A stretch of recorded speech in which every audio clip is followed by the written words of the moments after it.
Olá, no programa de hoje, populismo, extremismo e riscos para as democracias. Na mais recente Conferência Geral da ONU, líderes de Brasil, Chile, Espanha, Colômbia, Uruguai e de outras nações convidadas se reuniram em agenda paralela para discutir impactos da ascensão da extrema-direita, do desencanto crescente de grupos sociais com a política e de falhas de governos que provocam erosões democráticas. Para falar sobre essa conjuntura, a relação bilateral Brasil-Estados Unidos e os desafios da Organização das Nações Unidas na cena global, conversa conosco o professor de Direito Internacional da UFMG, Lucas Lima. Bem-vindo, Lucas, mais uma vez ao Mundo Político. Obrigado, Marco. É sempre um prazer estar aqui no Mundo Político. Prazer para nós.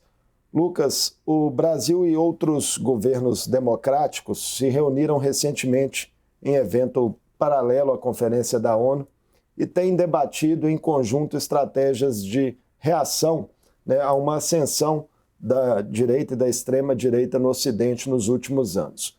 O que isso simboliza sobre a atual conjuntura política internacional e os embates que têm ganhado corpo nela? Acho que iniciativas como essa, Marco, são pelo menos importantes para demonstrar o comprometimento com o valor democrático que alguns estados ainda possuem e querem procurar alternativas, seja através de combate à desinformação, seja através de entender quais são os meios através dos quais a extrema-direita se comunica e consegue chegar a setores da sociedade que, no fim das contas, estão descontentes com aquilo que poderia ser a política comum. No fim das contas, a extrema-direita tem sim o seu núcleo de apoiadores, mas acaba chegando naqueles grupos de pessoas que, descontentes com a política tradicional, acabam abraçando, por desinformação, por ideologia ou por diferentes razões, esse tipo de iniciativa que tem uma série de impactos no mundo, como nós sabemos, porque acaba sendo uma atividade organizada. Autocrítica relevante, então? Eu acho que é uma autocrítica relevante, uma tentativa de... No passado, quem era o grande defensor de uma ideia de valor democrático? Estados Unidos. Hoje, para quem nós olhamos ao buscar a defesa dos valores democráticos? Começa a vir focos na Europa, onde também há extrema-direita, focos na América Latina. O que me parece claro é que, pelo menos em grande parte da América Latina, nesse momento há um compromisso com valores democráticos. Combate às desigualdades, defesa do multilateralismo e aperfeiçoamento de tecnologias digitais para enfrentamento à desinformação. Esses são alguns dos eixos, Lucas, de ações que vêm sendo discutidas aí para uma defesa das democracias. Estão na direção correta? É difícil saber se estão na direção correta. As eleições são os nossos grandes testes desses efeitos e o uso de decisões judiciais parecem ainda estar lutando com a regulação desse tipo de questão, a regulação de mídias sociais, o uso desse tipo de tecnologia ou mesmo a inteligência artificial. Nós, na universidade, estamos debatendo esse tipo de questão diariamente e não conseguimos deixar de esquecer os impactos disso em sobrevivência climática. Então, no debate acadêmico, isso é pauta todo dia e, ao mesmo tempo, no judiciário e na sociedade em geral. O fato de que ainda estejamos discutindo se isso é o correto, é o caminho correto, qual é a alternativa e os seus impactos, nós temos chances de errar. Mas ao avaliar esses erros, podemos recalibrar a rota, podemos verificar quais são os efeitos, por exemplo, de vazagem de e-mails em eleições e condenar isso dizendo que isso não faz parte do jogo democrático ou do jogo que queremos jogar. Olhando agora mais especificamente para a América Latina, o fato da democracia ainda ser uma experiência relativamente recente na região, deixa os sintomas em países, deixa os sistemas nesses países mais expostos a violações democráticas? Eu acho que há um risco na América Latina de violações democráticas, tanto o fato de serem democracias jovens, que estão entendendo certas lógicas do jogo democrático no grande plano da história, mas também de todas as outras influências na região que acabam pendendo de um lado ao outro. Então, nesse momento da América Latina, quase todos os governos têm as suas ameaças democráticas ou efetivamente tiveram eleições que levaram um governo ao outro mais aos extremos. A grande questão é que ainda em diversos fóruns na América Latina, diversos tratados na América Latina, os países insistem em falar de democracia e quando violam-se critérios democráticos, há uma ação conjunta de dizer isso não está bem, isso não está de acordo, isso precisa de sanções, esses estados aqui não serão convidados para participar de certas reuniões. Então, na América Latina, parece haver ainda uma espécie de ação coletiva dos estados protegendo ou tentando proteger, ainda que retoricamente, esse valor, que a cada eleição é sempre uma grande sensibilidade. Toda eleição que nós acompanhamos na América Latina tem riscos de contestação, tem diversos riscos. História também na região marcada por muitos golpes, autogolpes. Absolutamente. Né? Nós temos quase todos, num determinado momento na história, quase todos os estados sob algum tipo de governo militar ou sob algum tipo de ditadura. Então isso significa que nós ainda dependemos desse tipo de lógica. O fato de que tenha ocorrido um 8 de janeiro no Brasil é um sinal nesse sentido.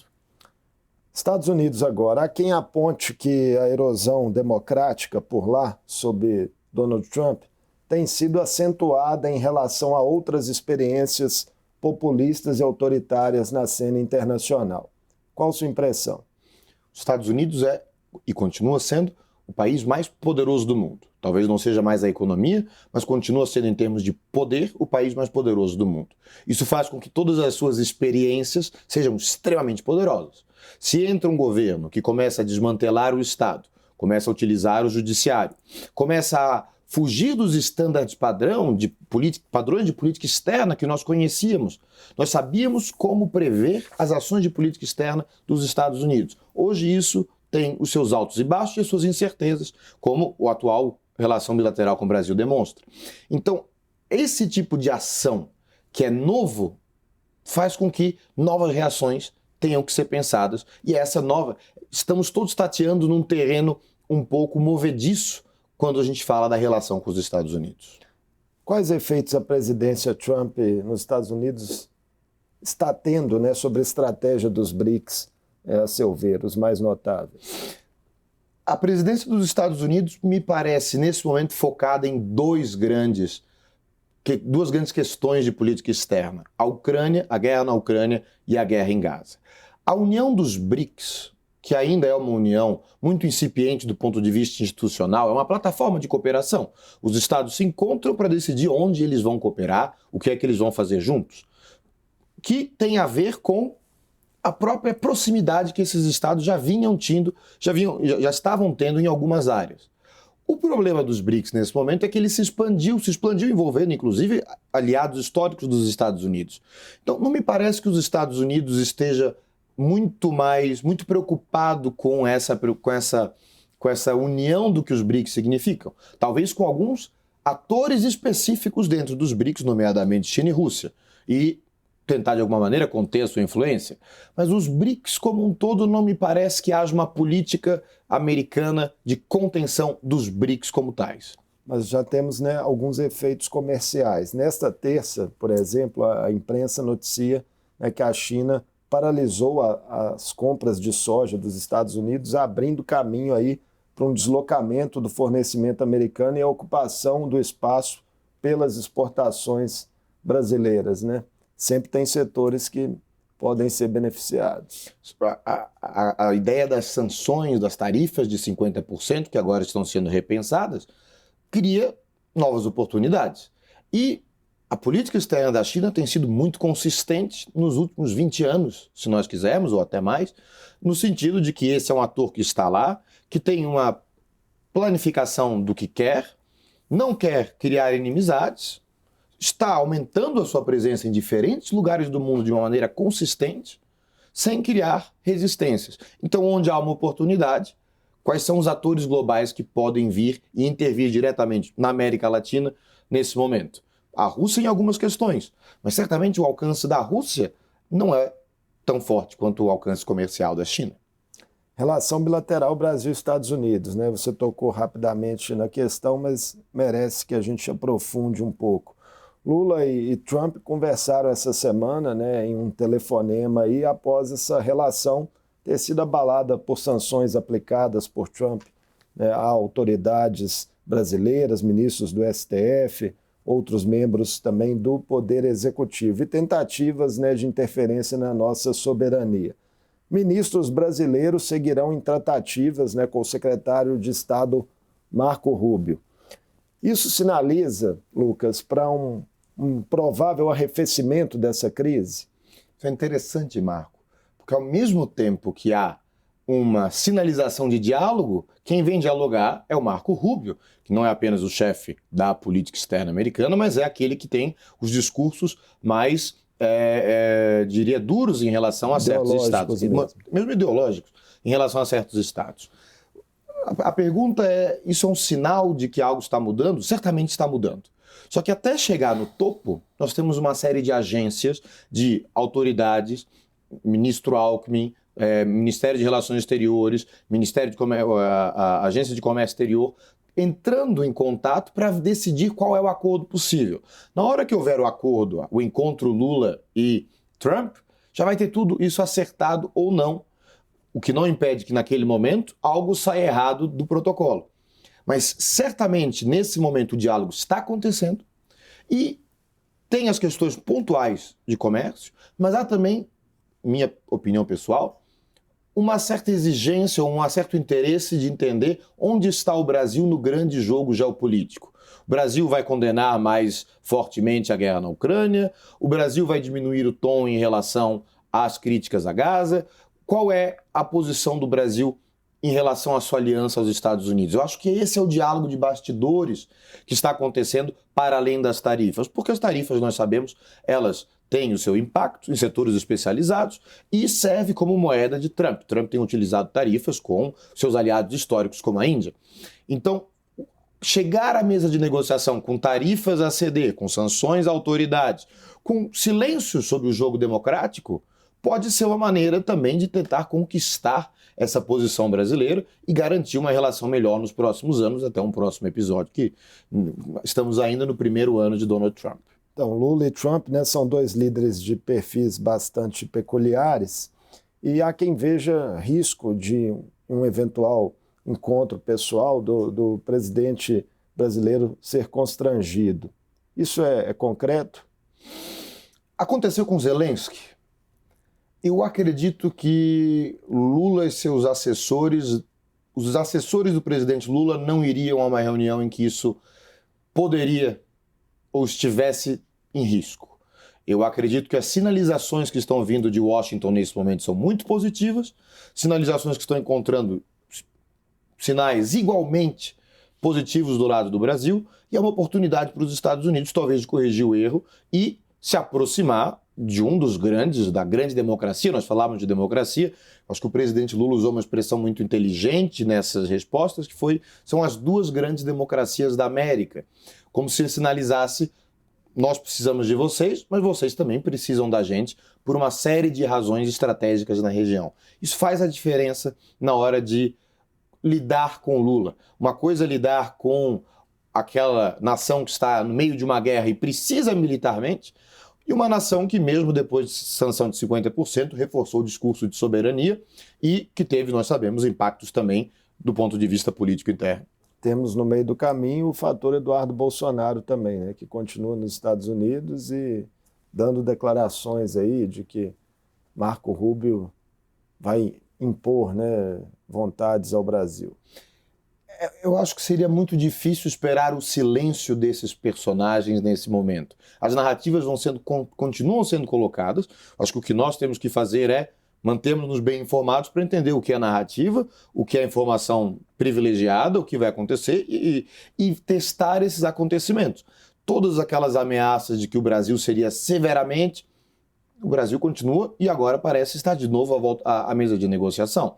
Então, acho que precisamos filtrar o que é informação privilegiada e o que é narrativa, que faz parte do jogo político. Que lugar a Europa fica diante disso? A Europa, nesse momento, ela está resolvendo os seus problemas internos de coesão, está resolvendo os seus problemas internos de lidar com as democracias, com as ameaças a democracias pela extrema-direita. Então nós temos as antigas lideranças que têm problemas políticos internos. A própria Alemanha está com dificuldade em criar uma coalizão. A França, o centro não consegue manter um primeiro-ministro por muito tempo no governo Macron, sempre sob a ameaça de um governo Le Pen. Então a Europa, ela continua. Mas algo interessante na Europa, ela parece rever as suas posições.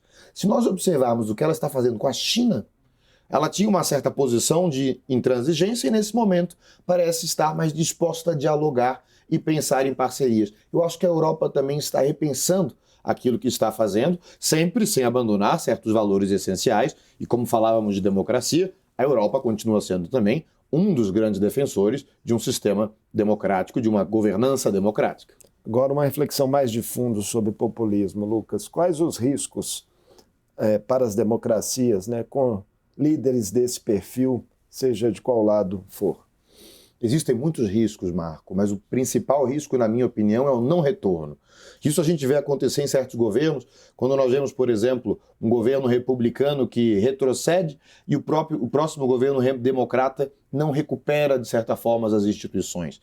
Eu acho que o risco que nós temos efetivamente hoje é nós desmantelarmos importantes conquistas históricas do processo democrático e, no momento seguinte, não retornarmos aquilo que nós considerávamos que era essencial, frutos de todas as nossas conquistas históricas. Um exemplo, sistemas de direitos de trabalhadores, sistema de saúde, certas lógicas comerciais.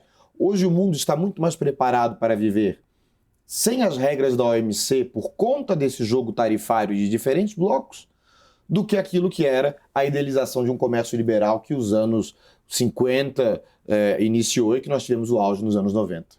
Organismos internacionais como a própria ONU, a OMC, a OMS, perdem em que medida, né, a partir da ascensão desses líderes populistas e extremistas?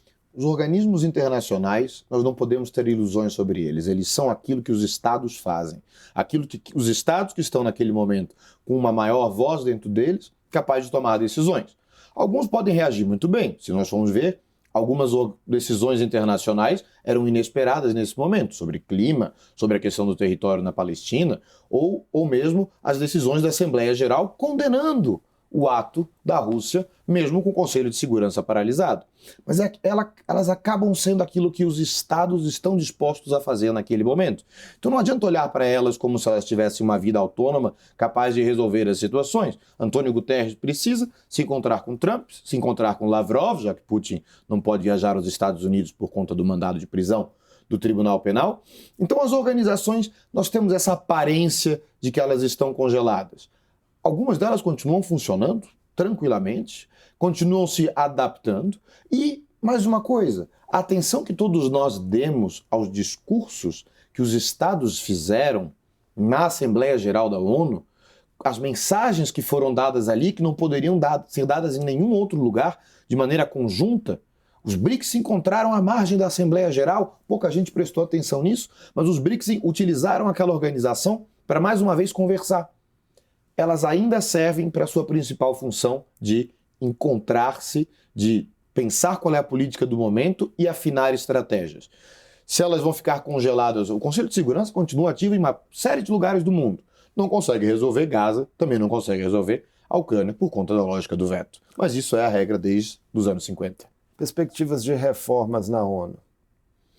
Há muito desejo, há muito discurso, mas no momento atual em que os líderes mundiais parecem caminhar em direções opostas, eu vejo com muita dificuldade essas reformas. Eu acho que vamos aumentar os debates, mas não há uma perspectiva real, próxima, enquanto é algo como um pouco uma metáfora do Mercosul. O Mercosul costuma caminhar quando todos os estados da região estão sob o mesmo signo político. Me parece que o mesmo acontece nas grandes instituições. E nesse momento, o mundo é dividido. O Brasil, né, tem a demanda de um Conselho de Segurança com 26 países, né, e sem veto aí por 15 anos. Agora, como nós vamos conseguir escolher os 26 países dentro dos acordos regionais? Será que o Brasil consegue o apoio da Argentina e do México para seu representante latino-americano?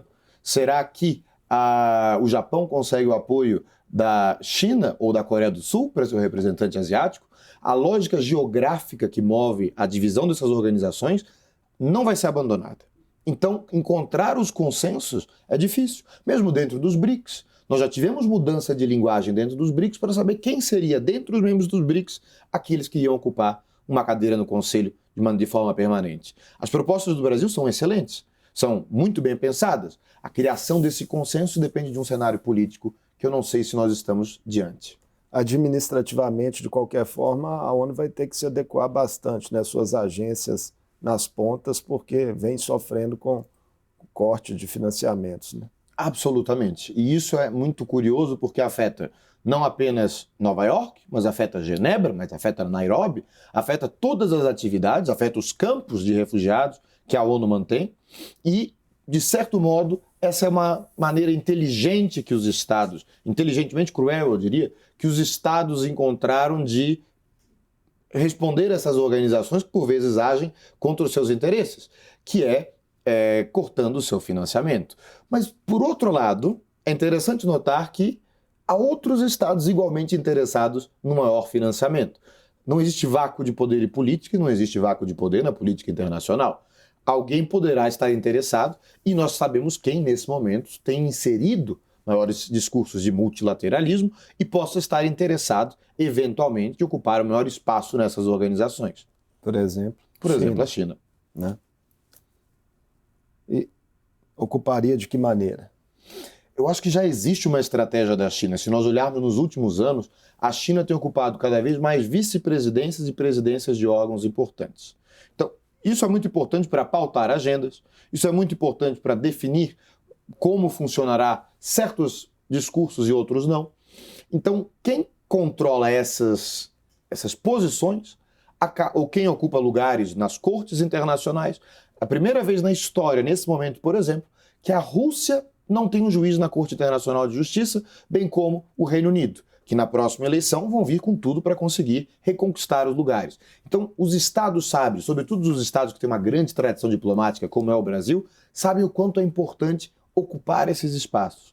Em termos de organização internacional, aumentar o orçamento não significa automaticamente ganhar eleições, mas aumenta o peso da sua voz durante eleições. Caminhando já para a parte final da nossa entrevista, vamos falar um pouquinho, Lucas, sobre as guerras em curso. Os Estados Unidos apresentaram um plano de paz para Gaza recentemente, né, com o conselho presidido por Trump, anistia ao Hamas e possibilidade de Estado palestino. O chanceler brasileiro, Mauro Vieira, disse que essa proposta norte-americana está alinhada com posições históricas do Brasil e defende também um cessar-fogo imediato, libertação de reféns, reconstrução de Gaza. Com tudo isso, podemos ter, enfim, em breve, um desfecho da carnificina que se instalou, né, na região aí, com as reações israelenses após aí 2 anos, né, do ataque terrorista do Hamas? Eu vou lhe dizer, Marco, que eu sou péssimo com previsões e tenho uma péssima sorte em fazê-las, então eu não quero prever nada aqui. O que eu vou lhe dizer é, eu acho que esse é o momento em que nós temos maior chance de uma trégua, esse é o momento em que nós temos maior chance que os dois lados aceitem. No Egito, nesse momento, estão realizando essas negociações e colocando quais são os pontos possíveis. E, sobretudo, nós sabemos que existem também as questões políticas internas, tanto para Israel e para Netanyahu, quanto para a governança do território de Gaza, mas da Palestina como um todo, e uma administração internacional, como se tem aventado nos últimos dias, eventualmente Tony Blair sairá de sua aposentadoria e poderia auxiliar.